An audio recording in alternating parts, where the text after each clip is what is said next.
నమస్తే, welcome to I dream. నేను మీ ఝాన్సీ. అయితే చాలామంది గవర్నమెంట్ జాబ్స్కి ప్రిపేర్ అవుతూ ఉంటారు. గవర్నమెంట్ జాబ్ అంటే సోషల్గా కూడా మనకు ఒక రెస్పెక్ట్ వస్తుందని, రిలేటివ్స్లో కానీ ఫ్రెండ్స్లో కానీ ఒక రెస్పెక్ట్ఫుల్ లైఫ్ లీడ్ చేయొచ్చు అని అనుకుంటారు. మరి వీడు చాలా తెలివైన వాళ్ళు, తిను చాలా తెలివైంది అనుకుంటుంటారు. కానీ వాళ్ళే గవర్నమెంట్ జాబ్ కొట్టడానికి చాలా లాంగ్ టైం తీసుకుంటూ ఉంటారు, ఎన్నోసార్లు అటెంప్ట్ చేస్తూ ఉంటారు. మరి ఒక గవర్నమెంట్ జాబ్ ప్రిపేర్ అయ్యేటప్పుడు అసలు ఫస్ట్ ఆఫ్ ఆల్ ఒక గవర్నమెంట్ ఆస్పిరెంట్గా మనం ఉండాలి అంటే ఎలా ప్రిపరేషన్ ఉండాలి, ఎలా చదివితే త్వరగా మనం జాబ్ క్రాక్ చేయొచ్చు, ఈ విషయాలని తెలుసుకుందాం. ప్రస్తుతం మనతో ఉన్నారు epitome IAS academy director Sripal Reddy గారు. వారితో మాట్లాడి ఒక క్లియర్ పిక్చర్ అయితే గవర్నమెంట్ జాబ్స్ గురించి ఈరోజు తెలుసుకుందాం. నమస్తే అండి. నమస్తే. పేదవాళ్ళైనా డబ్బులున్న వాళ్ళైనా గవర్నమెంట్ జాబ్ అంటే సొసైటీలో ఒక స్పెషల్ రెస్పెక్ట్. చాలామంది గవర్నమెంట్ జాబ్ కోసం వెళ్తూ ఉంటారు, కానీ ఇయర్స్ తరబడి అందులోనే ఉంటారు. చాలామంది 6 years 7 years ప్రిపేర్ అయిన వాళ్ళు కూడా ఉంటారు. మరి ఒక ఆస్పిరెంట్ త్వరగా గవర్నమెంట్ జాబ్ కొట్టాలి అంటే తన లైఫ్ స్టైల్ని మార్చుకుంటే మంచిదా, ప్రిపరేషన్ ఎలా ఉంటే మంచిదో ఈరోజు చెప్పండి. అంటే జనరల్గా ఏంటంటే ఎనీ ఎగ్జామ్ అంటే మీరు కాంపిటేటివ్ ఎగ్జామ్స్లో తీసుకోండి లేదా స్కూల్ ఎగ్జామ్స్లో కూడా తీసుకోండి. అంటే ఇక్కడ మీరు ఇందాక అన్నారు తెలివైన వాళ్ళు ఎందుకు ఫెయిల్ అవుతున్నారు అంటే ఈ ఎగ్జామ్లోని ఇందాక మాట్లాడుతూ. సో తెలివికి మనం జనరల్గా అయితే కొలమానం అనేది అయితే ఏది లేదు. అంటే వీడు తెలివైనోడు కాదా అనేది చెప్పలేము. వాడు పర్ఫామ్ చేస్తున్న సమ్ స్కిల్స్ని బట్టి సరే వీడికి నాలెడ్జ్ ఉంది, హిజ్ ఎక్స్పీరియన్స్డ్, ఈ స్కిల్ఫుల్ అనుకుంటూ ఉంటాం. బట్ ఈ ఎగ్జామ్స్కి వచ్చేసి ఏంటి అంటే మనకు నాకు ఎప్పుడు అనిపిస్తూ ఉంటుంది అంటే స్టూడెంట్స్ని చూసేటప్పుడు ఒక స్టోరీ గుర్తొస్తుంది. ఏంటంటే ఒక రాజు ఒక ఇద్దరిని పిలుస్తాడు అనమాట. అంటే ఇక్కడ ఉన్న వాళ్ళల్లో మన రాజ్యంలో ఉన్న మంచి స్కిల్డ్ పాట్ తయారు చేసే వాళ్ళని ఇద్దరిని పిలవండ్రా అని. అందులో ఒకడు ఎక్స్ట్రీమ్ టాలెంటెడ్. వాడిని పిలిచి అరే మీరు నాకు బెస్ట్ పాట్ ఎవడైతే తీసుకొస్తాడో వాళ్ళకు నేను చాలా బెస్ట్ ప్రైజ్ ఇస్తాను, మంచి బంగారు కంకణం ఇస్తాను, మీకు తీసుకురండ్రా అంటారు. సో వాడు వెళ్తూ ఉంటాడు. వాడు తెలివైన వాడు, ఎలాగో వాడు స్కిల్డ్ తెలివైన వాడికి తెలుసు కాబట్టి వాడు రాజు అడిగాడు బెస్ట్ కుండ చేయాలని, వాడు మంచి మట్టి కోసం వెతుకుదామని వెళ్తూ ఉంటాడు అనమాట, ఇంకా బెస్ట్ ఇవ్వాలని. సో ఇంకొక వ్యక్తి ఉంటాడు, వాడు కొంచెం యావరేజ్ పర్సన్. వాడు వెళ్ళి అంటే వాడిని ప్రయత్నం చేస్తూ ఉంటాడు అనమాట. ఒక 100 కుండల్లో టార్గెట్ పెట్టుకుని తీసుకెళ్తే అందులో ఒక 99తో 101 కుండను వాడికి ఆ పాట్ రెడీ అయి ఉంటుంది. వెళ్ళి రాజు దగ్గరికి వెళ్ళి సార్ నేను కష్టపడి ఇక్కడి వరకు తీసుకొచ్చాను, ఇది సార్ అని చూపిస్తాడు. ఇంకొకడు ఏడ్రా టైం అయింది, నీకు ఇచ్చిన టైం అయింది, డ్యూరేషన్ అయిపోయింది, ఇంకొకటి ఏడ్రా అంటే వాడు ఇంకా మట్టి వెతకడానికి వెళ్ళాడు సార్, ద బెస్ట్ కోసం సెర్చింగ్ లోనే ఉన్నాడు సార్, వాడు మంచి మట్టి కోసం, ఇంకా వాడు కుండ తీసుకురాలేదంటే అప్పుడు వీడికి కంకణం ఇవ్వడం జరుగుతుంది. అంటే దీన్ని మనం గవర్నమెంట్ ఆస్పిరెంట్స్కి అప్లై చేస్తే బంగారు కంకణం ఉద్యోగం అయితే నువ్వు ఎప్పుడు కూడా ది బెస్ట్ కోసం ట్రై చేయకూడదు. ప్రిపరేషన్లో ఫస్ట్ నువ్వు స్టార్ట్ చేయాలి. అంటే నేను ద బెస్ట్ బుక్ చదువుతా, ద బెస్ట్ కాన్సెప్ట్ నేర్చుకుంటా, ద బెస్ట్ థింగ్స్ చేస్తా, నా ఆన్సర్ రైటింగ్ని ఇంకా బెస్ట్ రాస్తా.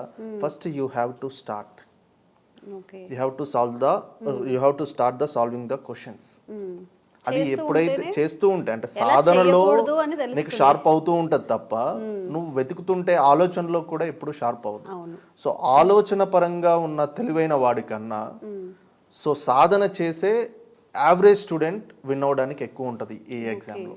వాడంటే చాలా ఈజీగా స్టెప్ ఇన్ అవుతూ ఉంటాడు. ఇదే మెయిన్ రీజన్ అండి. ఈ యావరేజ్ స్టూడెంట్ ఎప్పుడు పేషెన్స్తో ఉంటాడు. తెలివైన వాడికి ఏంటి అప్పటి వరకు అన్నీ చాలా ఫాస్ట్గా వచ్చేసి ఉంటాయి. అంటే వాడు ఎగ్జామ్లో ఫాస్ట్ ఉంటాడు, స్కూలింగ్లో ఫాస్ట్ ఉంటాడు, గ్రాడ్యుయేషన్లో ఫాస్ట్ ఉంటాడు. ఇక్కడికి వచ్చేసరికి అదే ధోరణితో ఉంటాడు. బట్ ఈ ఎగ్జామ్ ఈజ్ డిఫరెంట్. ఈ ఎగ్జామ్లో ఏంటంటే చాలా సాధన చేస్తూ పేషెన్స్తో చదివితే ఎగ్జామ్ క్లియర్ అవ్వడానికి స్కోప్ ఉంటుంది. పేషెన్స్లో ఇంకేంటంటే స్ట్రాటజీ మిస్టేక్స్ కూడా ఉంటాయి. జనరల్గా ఏమనుకుంటారంటే అంటే పిల్లల్ని నేను చాలా మందిని చూస్తూ ఉంటాను, ఈ ఎస్పెషల్లీ అంటే అశోక్ నగర్ ఏరియాలో ఇక్కడ కూడా, సార్ మీ దగ్గర టెస్ట్ సిరీస్ ఎలా ఉంటుంది, మీ దగ్గర హ్యాండ్ హోల్డింగ్ మెంటార్షిప్ ఇస్తారా, ఈ క్వశ్చన్స్ అని అడుగుతూ ఉంటారు. నాకు ఈ మెంటార్షిప్, హ్యాండ్ హోల్డింగ్ మెంటార్షిప్ ఇవన్నీ కొంచెం ఫన్నీగా ఉంటుంది. నీకు ఎప్పుడు మెంటార్షిప్ అంటే నడవరానెప్పుడు నడక నేర్పినప్పుడు మెంటార్షిప్ ఈజ్ గుడ్, లేదు అంటే నీకు బల్బం బట్టి ఏబిసిలు నేర్పించినప్పుడు మెంటర్షిప్ ఈజ్ గుడ్. ఇప్పుడు నీకు నువ్వే మెంటర్, నీ స్ట్రాటజీ ఈజ్ యువర్ మెంటర్. ఎందుకంటే నువ్వు already your experience is different from others. అంటే ఒక బీఏ గ్రాడ్యుయేట్కి ఒక బీటెక్ గ్రాడ్యుయేట్కి ప్రిపరేషన్ స్టైల్ సేమ్ ఉండదు. వీడికి మ్యాథ్స్ ఈజీగా వస్తుంది బీటెక్ గ్రాడ్యుయేట్కి, వాడు డేటా ఇంటర్ప్రిటేషన్ లాంటి కొన్ని లేదంటే సీసాట్ లాంటి కొన్ని ఎగ్జామ్స్ ఈజీగా క్వాలిఫై అవుతాడు. బీఏ గ్రాడ్యుయేట్కి అది టైం పడుతుంది. సేమ్ ఒకే మెంటారు ఇద్దరికి సేమ్గా చెప్పలేడు. సో నువ్వు ఎక్కువ సాధన చేయాల్సి ఉంటుంది, నువ్వు అక్కడ కొంచెం తక్కువ నువ్వు వేరే సబ్జెక్ట్ నేర్చుకోవడానికి ఉంటుంది. సో అందుకని ఈ హ్యాండ్ హోల్డింగ్ మెంటర్షిప్ అనే కాన్సెప్ట్ని పర్సనల్లీ ఐ డోంట్ బిలీవ్. నేనేది బిలీవ్ చేస్తానంటే నీకు మెంటార్ అయినా నీకు ఏదైనా కూడా ప్రీవియస్ ఇయర్ క్వశ్చన్స్ ఏదైతే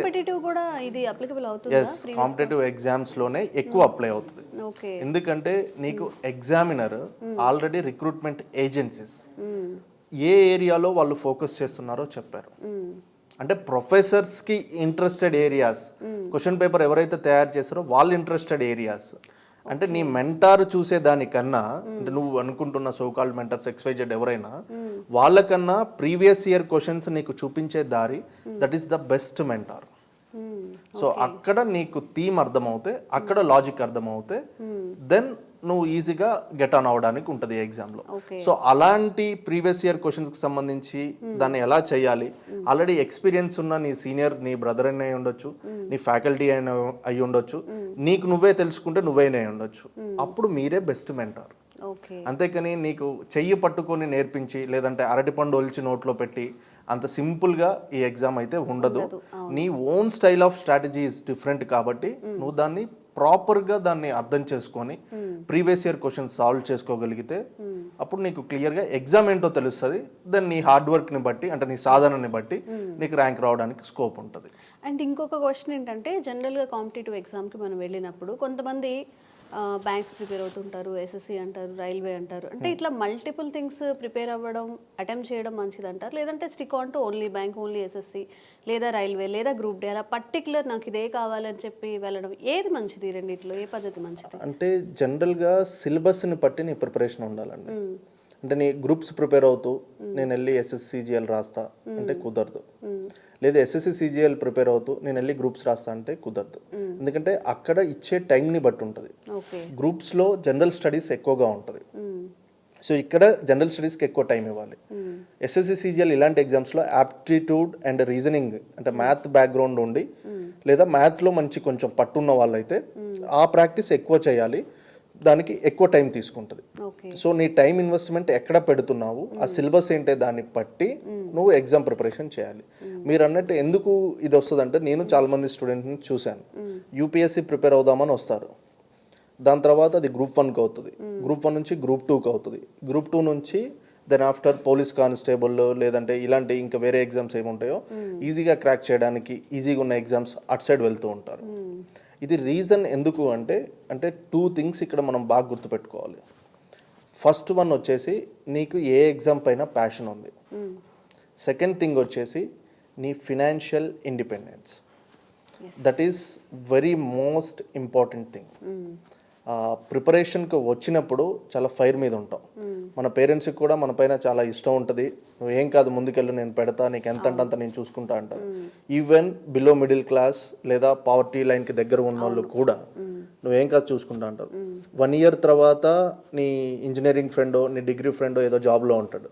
2 years తర్వాత వాడికి ఇంకొంచెం శాలరీ పెరుగుంటుంది. 3 years తర్వాత నీకు ఏ జాబ్ వచ్చి ఉండదు, వాడేమో ముందుకెళ్ళిపోతుంటాడు, ఇంట్లో వాళ్ళకు ప్రెషర్ పెరుగుతుంది, ఆ ప్రెషర్ నీ మీద ఉంటుంది, రిలేటివ్స్ క్వశ్చన్ వస్తూ ఉంటుంది. ఈ ప్రెషర్ అంతా బిల్డ్ అవుతూ నువ్వు ఏదో ఒక జాబ్ కొట్టాలనే దగ్గరకు వస్తావు. అంటే నాకు ఏదో ఒక జాబ్ కావాలనుకుంటావు. అప్పుడు నువ్వు అనుకున్న గోల్ని మర్చిపోయి ఏదో ఒక జాబ్లో వెళ్తూ ఉంటావు. అప్పుడు ఏ జాబ్ కొట్టలేని పరిస్థితి వస్తుంది. సో ఎప్పుడైతే నీకు ఫినాన్షియల్ ఇండిపెండెన్స్ ఉంటుందో అది ఫస్ట్ చూసుకోవాలి. అది ఉన్నప్పుడు నువ్వు ఏ జాబ్కి వెళ్ళినా కూడా నువ్వు ఈ ఎగ్జామ్ ప్రిపరేషన్ కూడా అంత నీ ఓన్ హ్యాండ్స్లో ఉంటుంది. కాబట్టి ఫస్ట్ నీకు ధైర్యం ఉంటుంది. అంటే నిన్ను నువ్వు ఎవడు వెన్ను తట్టేటోడు లేకపోతే నిన్ను నువ్వు వెన్ను తట్టుకుంటావు ఆటోమేటిక్గా. సో ఏ బ్యాక్గ్రౌండ్ లేనోడికి బ్యాక్గ్రౌండ్ అన్నట్టు. సో నీ బ్యాక్బోన్ని నువ్వు స్టిఫ్ చేసుకోవాలి ఫస్ట్. అది స్టిఫ్ అవ్వాలంటే ఫినాన్షియల్లీ నువ్వు స్ట్రాంగ్ అవ్వాలి. సో అప్పుడు ఇక్కడికి ప్రిపరేషన్కి వచ్చినా కూడా నీకు పెద్దగా ఇబ్బంది ఉండదు. సో ఇలా ఎందుకు అంటే స్టూడెంట్స్కి కన్ఫ్యూజన్లోకి వెంటనే ప్రిపరేషన్ మార్చేయడం, ఈజీ జాబ్లు ఎత్తుక్కోవడం ఎందుకు జరుగుతుందంటే మెయిన్ రీజన్ ఇదే. సెటిల్ అవ్వాలి త్వరగా. సెటిల్ అవ్వాలనే ప్రెషర్ పెరుగుతుంటాయి. ఈ ఎగ్జామ్స్కి ఎస్పెషల్లీ కొంచెం యూపీఎస్సి లేదంటే గ్రూప్ 1 కానీ మీరన్న బ్యాంక్ జాబ్స్ కానీ ఇట్ విల్ టేక్ టైం అండి. అవును. 3 to 4 years టైం పడుతుంది. ఇంకా తెలుగు మీడియం బ్యాక్గ్రౌండ్ నుంచి రూరల్ బ్యాక్గ్రౌండ్ నుంచి వచ్చిన పిల్లలకైతే ఇంకా చాలా టైమే పడుతుంది. అందులో ఎవరన్నా ఫర్ ఎగ్జాంపుల్ నా పక్కన ఉన్న ఫ్రెండ్ వాడు 1 yearకే కొట్టేశాడు కదా, ఇంకోడు 2 yearsకే కొట్టేశాడు కదా, నాకెందుకు టైం పడుతుంది అంటే వాడికి ఉన్న స్కిల్ సెట్ వేరు ఉంటుంది, నీకున్న స్కిల్ సెట్ వేరు ఉంటుంది. ఫస్ట్ ఆ స్కిల్స్ ఏంటో రాసుకో. మేబీ యు ఆర్ టాలెంటెడ్ అయి ఉండొచ్చు, నీకు తొందరగా అవ్వచ్చు, బట్ రాసుకో నీ స్కిల్స్ ఎక్కడెక్కడ ఇంప్రూవ్ చేసుకోవాలి. ఇంప్రూవ్ చేసుకోవడానికి ఎంత టైం పడుతుంది.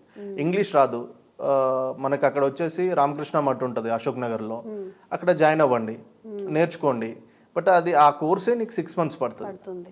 సో ఇవన్నీ నేర్చుకొని చేయాలంటే that will take time and అది ఖర్చు కూడా. మినిమం ఒక 3 years తీసుకోవచ్చా? మినిమం 3 years, మినిమం 3 years పడుతుందండి. అసలు నీకు సిలబస్ అర్థమై సబ్జెక్ట్ అర్థం అవడానికి 1 year పడుతుంది ప్రాపర్గా. ఓకే ఇది స్ట్రక్చర్, ఇది సిలబస్ అని. అంటే 1 yearలో కొట్టేశాము, నాకు ఫస్ట్ ఇయర్కే ర్యాంక్ వచ్చింది, అది అంతా అది నేను ఐ డోంట్ బిలీవ్. చదివి టాలెంటెడ్ ఉండొచ్చు, అంటే చాలా మంది టీనా డాబిని వీళ్ళని చూపించేసి అంటే యూపీఎస్సీ ర్యాంకర్స్ని వీళ్ళు ఫస్ట్ అటెంప్ట్లోనే కొట్టారు కదా, ఎందుకు రాదంటే తను గ్రాడ్యుయేషన్ నుంచి ప్రిపరేషన్ చేసిందని చాలా మంది చెప్తూ ఉంటారు. సో ఆల్మోస్ట్ 3 years ప్రిపరేషన్ తనకు ఉంది, ముందుగానే ఉంది. సో మా మదరే నాకు నోట్స్ రాసి ఇచ్చారని తను చాలా ఇంటర్వ్యూలో చెప్పడం జరిగింది అనమాట. ఆర్ట్ అండ్ ఆర్కిటెక్చర్ నోట్స్ కానీ ఇదంతా. బట్ ఇప్పుడు మన మదర్ అయితే మనకు అలా రాసియలేదు కదా, మన బ్యాక్గ్రౌండ్ ఈస్ డిఫరెంట్. అంటే ఇది ఫస్ట్ అంటే ఎడ్యుకేషన్లో వచ్చిన ఇన్ఈక్వాలిటీలో వచ్చే చాలా థింగ్స్ ఉంటాయి, బట్ బ్యాక్గ్రౌండ్ని బట్టి నీ ప్రిపరేషన్ ఉంటుంది, నీ ఫినాన్షియల్ స్టెబిలిటీని బట్టి నీ ప్రిపరేషన్ ఉండాలి. ఇప్పుడు ఒక ఏజ్ తర్వాత ఇంట్లో వాళ్ళని ఇబ్బంది పెట్టలేము, అండ్ నీ ప్యాషన్ నీ గోల్ మిస్ అవుతూ ఉంటే నిన్ను నువ్వు కూడా ఇబ్బంది పెట్టుకోలేవు. సో అందుకు అంటే అన్నిటికీ నీకు మెయిన్ ఉండాల్సిన సాధనం డబ్బు. సో ఆ ఫినాన్షియల్ ఇండిపెండెన్స్ నీకు కనుక తీసుకురాగలిగితే ఎగ్జామ్లో ధైర్యంగా ప్రిపేర్ అవుతావు. సో మై సజెషన్ ఏంటంటే నువ్వు ఏది పడితే అది మార్చకుండా ఉండాలి అంటే ఫస్ట్ ఫైనల్ ఇయర్లో ఉన్నప్పుడే ఒక గోల్ సెట్ చేసుకో. దీనికి ఇంత ఖర్చు అవుతుంది, దీనికి ఇది ఇలా సెట్ చేసుకుంటా. ఇన్ కేస్ ఈ ఎగ్జామ్లో ఫెయిల్ అవుతాయి, చాలామంది ఏమంటారంటే హోప్తో వెళ్ళాలి అంటారు. హోప్తో వెళ్ళాలి, ప్రయత్నం చేసేటప్పుడు డెసిజన్ తీసుకున్నాక వెళ్ళాలి. బట్ ముందు వెళ్ళేటప్పుడు కూడా కీడించి మేలించాలని మన పెద్దోళ్ళు చెప్పినట్టు ప్లాన్ బి కూడా కాదండి. ఫెయిల్ అవుతే ఏంటి, యూ షుడ్ బి రెడీ. అది ఎనీ కైండ్, బట్ ఫెయిల్ అవుతానే స్టార్ట్ చేయకూడదు. ఫెయిల్ అయినా నిలదొక్కుని అదొక స్టెప్పింగ్ స్టోన్గా తీసుకొని మళ్ళీ నేను విజయం వైపు వెళ్తా తప్ప నేను 80% ఇక్కడ ఆగిపోను అనే దృఢ సంకల్పంతో స్టార్ట్ చేస్తే. అంటే నేను చూసిన విధానంలో ఒక సేయింగ్ ఉంటుంది, success has many fathers, failure is an orphan. అంటే విజయానికి ప్రతి ఒక్కడు నావాడే అని అందరూ వస్తూ ఉంటారు. నువ్వు ఫెయిల్ అవుతే నేను అనాథగా ఒంటరిగా వదిలేస్తాను. ఈ విషయంలో ఇంకా చాలా ఎక్కువగా ఉంటుంది ప్రెషర్. మనం ఎక్కువ టైం తీసుకునే కొద్దీ ఇంటికి వెళ్ళినప్పుడు కూడా ఏంటి మీ అమ్మాయిని ఇంకా చదివిస్తున్నారా, మీ అబ్బాయిని ఇంకా చదివిస్తున్నారా, తను ప్రైవేట్ జాబ్ చేసుకుంటున్నారు కదా, అందరూ ప్రైవేట్ జాబ్ చేసుకుంటున్నారు, ఏ గవర్నమెంట్ జాబే కావాలా, ఇలాంటివి చాలా వింటూ ఉంటాం కాబట్టి. సో ఇదే అండి, అంటే ఇవన్నీ ఎందుకు వస్తుంటాయంటే ఇదే అన్నమాట.